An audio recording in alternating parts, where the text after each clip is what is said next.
नववर्ष की शुरुआत के साथ ही क्षेत्रीय विधायक यूनुस खान ने जनता से सीधा संवाद की एक नई और अहम पहल का आगाज कर दिया है। विधायक यूनुस खान का कहना है कि आज के दौर में जनता से सीधे जुड़ना और उनकी समस्याएं सुनना समय की सबसे बड़ी जरूरत है। कार्यक्रम के पहले ही दिन सुबह सवेरे डीडवाना स्थित विधायक सेवा केंद्र पर लोगों की भारी भीड़ आवाजाही देखने को मिली।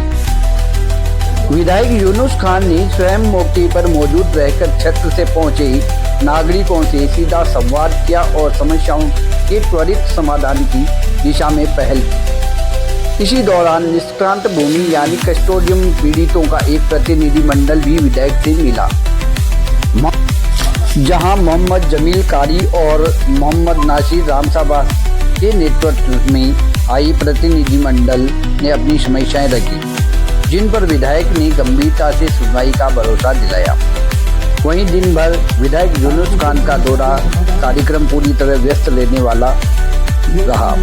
वे क्षेत्र के छापरी खोड, सरदारपुरा कलां और बेगसर में आयोजित कार्यक्रम में भी शिरकत की, जहां अनेक सरकारी योजनाओं के उद्घाटन, शुभारंभ और लोकार्पण किए गए।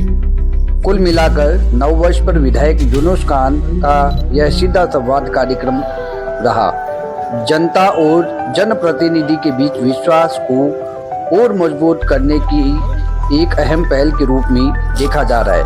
डीडवाना से ब्यूरो रिपोर्ट।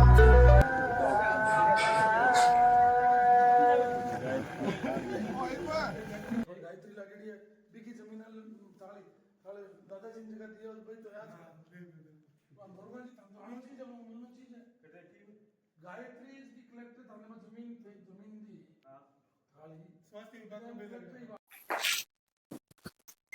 कैलेंडर वर्ष 2026 की सभी को हार्दिक शुभकामनाएं और सबको इस बात के लिए कि उनके आने वाला समय सुखी हो, सुखद हो,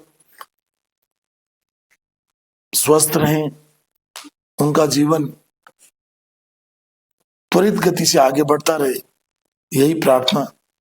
और जहां तक डीडवाना विधानसभा क्षेत्र के जनता का प्रश्न है, मेरा ये कहना है कि मेरा तो हमेशा सीधा संवाद रहा ही है, लेकिन चूंकि आज कैलेंडर वर्ष परिवर्तित हो गया, 2026 आ गया, तो मैं गाँव का दौरा भी कर रहा हूँ, जन सुनवाई भी कर रहा हूँ। और लोगों की जो समस्याएं हैं कि वो सरकार और प्रशासन तक पहुंचाने का जिम्मेदारी मेरी है और उनका समाधान करवाने की जिम्मेदारी भी मेरी है। तो मेरा यही आग्रह है कि विशेष रूप से पीने का पानी, सड़क, शिक्षा और चिकित्सा, इसमें लोगों की मांग ज्यादा आती है, तो इनके सरकार जल्दी समाधान करवाए, ये मेरा एक आग्रह है।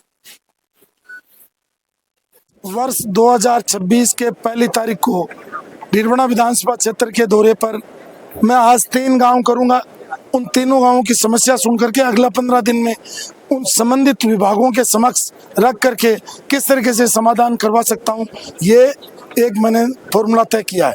कल फिर 3 गांव करूंगा, यानी इस सप्ताह में 6 गांव कुल में करूंगा, मतलब और उन 6 गांवों की सारी समस्याओं का संकलन करके उनका समाधान राज्य सरकार के स्तर पर, जिला प्रशासन के स्तर पर, उपखंड स्तर के स्तर पर करवाने का प्रयास करूंगा।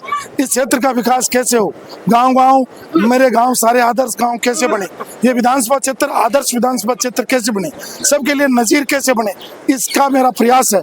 और इस प्रयास में अगले 3 वर्षों तक मैं लगन के साथ, मेहनत के साथ और मेरे अनुभव के साथ काम करता रहूंगा। ये मैं आपके माध्यम से डीडवाना क्षेत्र की जनता को विश्वास दिलाना चाहता हूँ। छापरी और सरदारपुरा 2 गांव का दौरा कर चुके हैं, किस तरीके की समस्याएं? देखिए, मूल रूप से पीने का पानी, सड़क और स्कूल और एक चिकित्सालय, इनकी और प्रोग्रेस के लिए मेरे पास एप्लीकेशंस आई हैं, तो तो किस तरीके से आगे हम कर सकते हैं, क्योंकि और बेहतर कैसे कर सकते हैं, उसके लिए हमारा संयुक्त और साझा प्रयास रहेगा। और मैंने गांव वालों को भी कहा है कि भाई मैं भी मेरी कोशिश करूंगा और गांव भी मिलकर के एकजुट होकर के सब जाति धर्म 36 कौम में एक होकर के अपने, चाहे वो किसी भी क्षेत्र का विकास हो, किसी भी जाति का हो, किसी भी धर्म का हो, उस क्षेत्र में हमें काम करना है।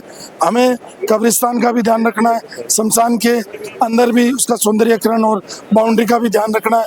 तो हमें हमारे यहाँ दूसरे धार्मिक स्थल हैं उनका भी ध्यान रखना है, साथ साथ में शिक्षा, चिकित्सा, पानी, बिजली, सड़क, आंगनबाड़ी और लोगों की पेंशन और अन्य जो परिलाभ जो मिलते हैं उनको किसानों तक कैसे पहुंचे, महिलाओं तक कैसे पहुंचे, युवाओं तक कैसे पहुंचे और रोजगार का सृजन कैसे हो। क्योंकि मेरी प्राथमिकता यह है कि जब तक इस क्षेत्र में रोजगार का सृजन नहीं होगा तब तक क्षेत्र की उन्नति नहीं होगी।